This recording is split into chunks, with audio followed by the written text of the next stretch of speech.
बिस्मिल्लाहिर्रहमानिर्रहीम। मेरा नाम डॉक्टर फवाद अहमद नावा है, किंग एडवर्ड मेडिकल यूनिवर्सिटी से। आज मैं आपसे आज़ादी की मुनासबत से 1 मिनट लूँगा और उसके बाद थोड़ा सा डायबिटीज़ के बारे में बोलूँगा। जैसे कि अब सबको पता है कि अगस्त का महीना शुरू हो गया है और 14 अगस्त हमारी पूरी कौम के लिए सबसे इम्पोर्टेंट डेट है।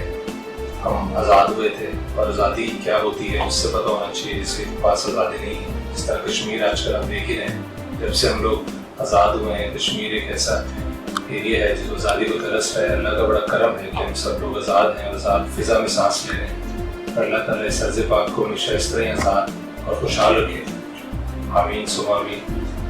आज़ादी के बाद चूँकि मैं एंडोक्रिनोलॉजिस्ट हूँ, सिर्फ आपसे 1 या 2 बातें डायबिटीज़ के बारे में बोलना चाहूँगा। डायबिटीज़ एक एपिडेमिक की सूरत तैयार करता जा रहा है और डायबिटीज़ एक बीमारी नहीं है, बीमारी का मजमा है और मंबा है।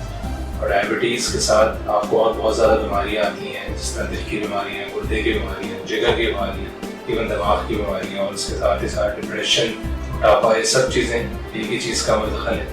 तो मैं आप सब लोगों से रिक्वेस्ट करूँगा कि शुगर चूँकि बहुत ज़्यादा बढ़ रही है पाकिस्तान के अंदर, रूह परवर अंदाज से इसकी बीमारी का के मरीजों में इजाफा हो रहा है।